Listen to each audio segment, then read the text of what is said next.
Olá, educandos e famílias da Rede Municipal de Educação de Goiânia. Eu sou o professor Beto. Tudo bem com vocês? Olá, eu sou a professora Isabel. Eu e o Probeto estamos aqui para fazer um comunicado importante para todos vocês e tem a ver com a nova programação do Conexão Escola TV. É isso mesmo, pessoal. Nossa programação mudou. Agora, de segunda a quinta-feira, nesse mesmo horário, teremos um tempinho reservado para todos os educandos do ciclo da adolescência da Rede Municipal de Educação de Goiânia. E na sexta-feira, nosso horário é reservado para as crianças e famílias da educação infantil. É isso mesmo. Mas vocês devem estar se perguntando, quais turmas, séries, fazem parte do ciclo da adolescência? Calma que eu já vou explicar. Gente, o ciclo da adolescência se refere às séries finais do ensino fundamental, de sexto ao nono ano. Na Rede Municipal de Educação de Goiânia, chamamos de agrupamentos. Portanto, o agrupamento F se refere ao sexto ano. O agrupamento G se refere ao sétimo ano. O agrupamento H se refere ao oitavo ano. O agrupamento I se refere ao nono ano. Sendo assim, teremos 2 videoaulas por dia nesse mesmo horário para todas essas turmas. Veja só, toda segunda-feira as videoaulas serão para o sexto ano, agrupamento F. Toda terça-feira as videoaulas serão para o sétimo ano, agrupamento G. Toda quarta-feira, as videoaulas serão para o oitavo ano, agrupamento H. Toda quinta-feira, as videoaulas serão para o nono ano, agrupamento I. Mas, Pro Isabel, e a programação da educação infantil? Então, Proveto, a programação da educação infantil terá a sexta-feira reservada e está voltada às crianças de até 5 anos e 11 meses e suas famílias. É isso mesmo, Pro Isabel. Agora, conta para o pessoal de casa como encontrar o horário dessa nova programação. Ah, só se for agora, né? Gente, olha só, para ter acesso ao horário do mês, é só apontar a câmera do seu celular para o QR Code que está aparecendo aqui, na sua tela. Ou digitar o código que aparece no navegador do seu celular. É isso mesmo, Pro Isabel. Os horários também estarão disponíveis nas instituições educacionais da Rede Municipal de Educação de Goiânia e no nosso portal, que é sme.goiania.gov.br. Bom, agora eu e a Pro Isabel nos despedimos de vocês, chamando a equipe de professores da Secretaria Municipal de Educação de Goiânia. Com vocês, os nossos professores que estarão aqui na telinha de segunda a quinta-feira. Eu e o Probeto estaremos aqui todas as sextas-feiras com as propostas para a educação infantil. Você não pode perder. Olá, eu sou o professor Bruno Silvestre, trabalho na Escola Municipal Jesuína de Abreu. Vou estar junto com vocês aqui no Conexão Escola TV com o componente curricular de matemática, trabalhando no ciclo da adolescência de sexto ao nono ano. Espero você, hein? Até lá! Olá, eu sou o professor Marlon Santos, da Escola Municipal de Tempo Integral Mônica de Castro Carneiro, e estarei aqui no Conexão Escola TV com videoaulas do componente curricular de língua portuguesa para todo o ciclo da adolescência, isto é, de sexto a nono ano. Conto com você!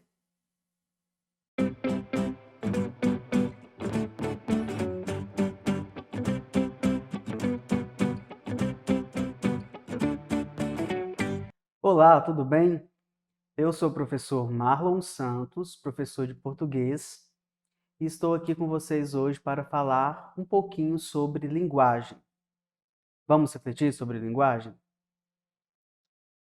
Bem, a linguagem é a capacidade humana de nós estabelecermos comunicação com outros indivíduos. Essa capacidade que faz com que nós possamos expressar as nossas emoções, manifestar os nossos sentimentos, os nossos pensamentos e fazer com que a vida seja mais agradável, que a comunicação seja mais tranquila. É a faculdade de linguagem que possibilita a interação social entre o ser humano com outros indivíduos de uma mesma comunidade e de uma mesma cultura. Bem, acontece que quando nós vamos estabelecer comunicação com outras pessoas, nem sempre a nossa comunicação é clara e efetiva. Então, quando a comunicação não é clara, nós falamos que existem alguns ruídos na comunicação. Independente disso, quando nós falamos em linguagem, nós estamos utilizando a linguagem como um remédio, como um veneno ou como um cosmético. Vamos pensar nessas 3 palavras? Bem, é preciso, antes de tudo, entender que, quando nós vamos nos comunicar com outras pessoas, nós não usamos simplesmente ou unicamente a palavra escrita ou falada. Quando nós vamos nos comunicar, nós podemos usar gestos, expressões faciais, símbolos, enfim, qualquer forma que nós utilizemos o corpo para estabelecer comunicação é linguagem.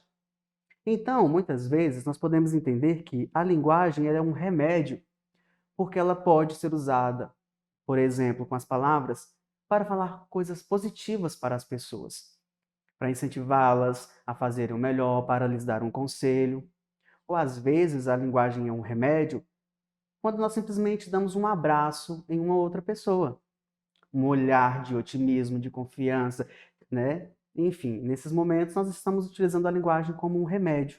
Entretanto, nem sempre, como nós sabemos, nós utilizamos a linguagem para fazer coisas boas. Há pessoas que utilizam a linguagem como veneno.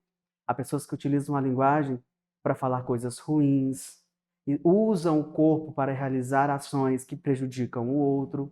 Então, estabelece comunicação, até mesmo com aquele olhar de deboche que muita gente às vezes faz, e isso é um veneno. Agora vamos pensar na linguagem como um cosmético. Para que serve um cosmético? Para que serve um batom, por exemplo, uma maquiagem? Não é para realçar a beleza? A linguagem também, ela tem essa capacidade de realçar a beleza daquilo que nós fazemos para nos comunicar.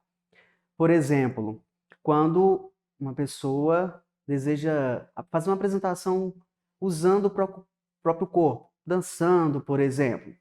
Então, ela pode ensaiar alguns passos que vão prender a atenção do espectador. E isso é uma forma de tornar aquela dança um objeto de arte mais apreciável, mais bonito, mais agradável aos olhos. Da mesma forma, quando nós vamos falar e podemos fazer a escolha vocabular de palavras mais pomposas, mais garbosas. Então, nesse sentido, a linguagem também ela pode ser entendida como um cosmético, quando nós a usamos para deixar as coisas mais bonitas e mais agradáveis. Bem, mas eu disse para vocês que para nós nos comunicarmos, nós podemos usar palavras, podemos usar gestos, sons, e existe uma classificação para isso. Quando nós usamos a palavra, seja ela escrita ou falada, nós estamos fazendo uso da linguagem verbal, que é, portanto, a integração dessa palavra no propósito de estabelecer comunicação com outras pessoas. Agora, a linguagem não verbal é quando nós utilizamos recursos como desenho, pintura, sons, gestos para estabelecer comunicação. Professor, e quando nós utilizamos as 2 linguagens simultaneamente?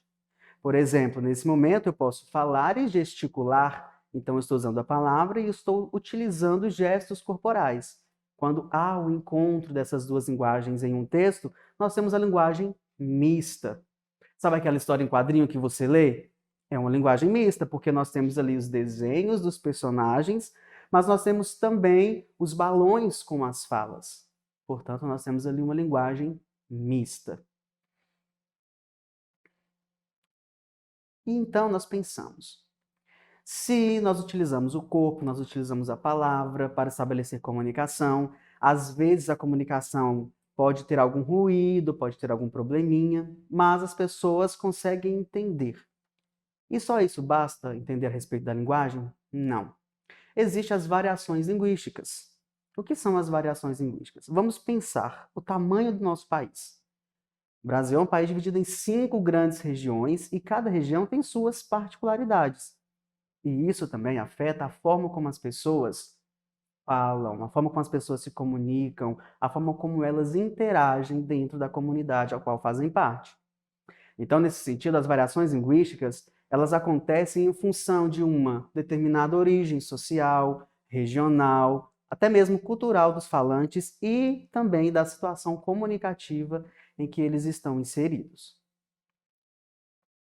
A essa variedade, Nós também classificamos como variedade padrão ou a norma culta, que é a variedade linguística de maior prestígio social usada em uma dada comunidade, e também a variedade não padrão ou a norma popular, como também é chamada, que abrange todas as outras variedades linguísticas diferentes da variedade padrão.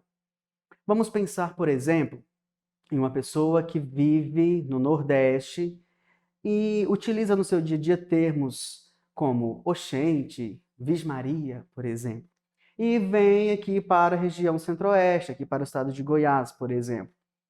Quando essa pessoa chega aqui na nossa região, ela vai continuar utilizando esses termos. Mas pode ser que algumas pessoas que não conheçam parte da cultura nordestina não compreendam o que ela está falando ou entendam de maneira diferente. E aí acontece aquilo que nós chamamos de preconceito linguístico, muitas vezes, que é o fato de as pessoas serem preconceituosas com a forma como uma pessoa fala, devido ela utilizar no seu cotidiano falas diferentes daquelas que as pessoas costumam falar aqui. Então nós precisamos entender que é uma variação da língua e devemos respeitá-la. Porém, a variedade padrão, a norma culta da língua, ela é aquela que nós aprendemos, aquela que nós estudamos na escola, nos livros didáticos de língua portuguesa. E, de fato, nós precisamos aprender cada vez mais e com maior propriedade a gramática, a estrutura da nossa língua. Até mesmo porque em situações muito formais, como em uma apresentação de trabalho na escola, em um processo seletivo, nós precisamos utilizar a linguagem formal, a linguagem padrão. Então, nós precisamos aprender a falar o bom português, a escrever o bom português, mas sem esquecer que devemos respeitar toda essa diversidade linguística dentro da nossa língua. Então, vamos fazer uma breve revisão daquilo que nós discutimos nessa aula.